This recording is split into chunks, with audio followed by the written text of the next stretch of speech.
Do you want to kind of ease into it? We can just talk about the subject first. Yeah, I have a lot of stories, so I kind of just figured whatever came to mind.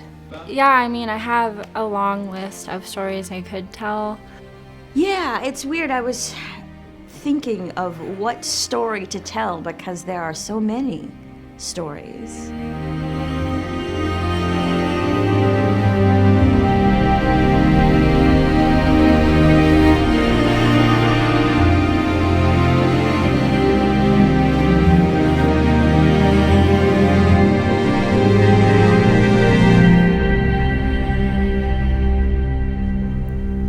I was saying no, and he wouldn't get off of me. And I was pushing, and he wouldn't get off of me. And it was like this weird, transcendent, out-of-body experience. And I just made the agreement with myself that I would just let it happen so that it would be over faster and that I would get out of alive, because I really didn't feel that that was necessarily the way it was going to go. And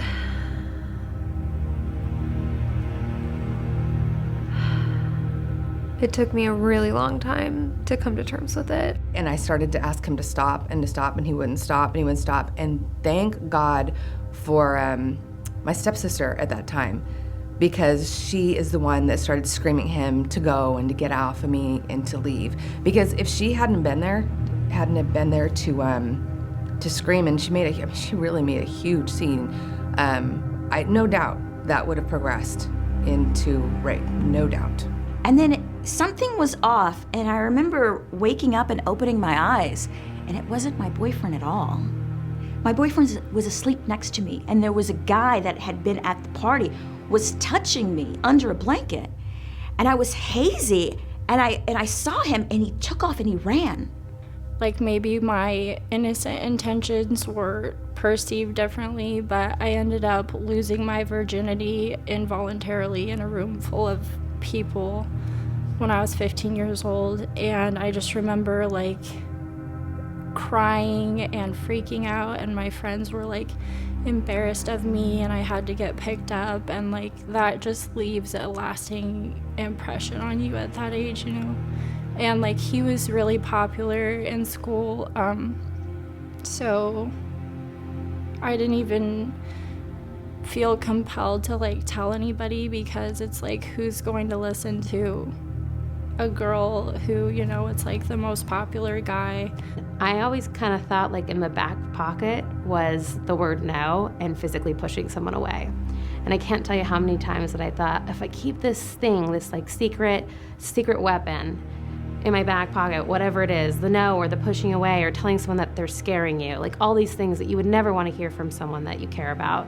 If I keep that in my back pocket and I only pull it out when I really, really need to, then it'll be okay. And then he said something to me that, like, the fight just went out of me. And he basically said, I can tell that you like it forced. And I was kind of like, God, I feel a little bit like I'm participating in this, because I do have preferences, but that doesn't negate that I said no. And it doesn't negate that I pushed him away. And I kind of felt like this is gonna happen whether I want it to or not. You forget that you're not an object, you know, and you just slowly get accustomed to that concept and that belief.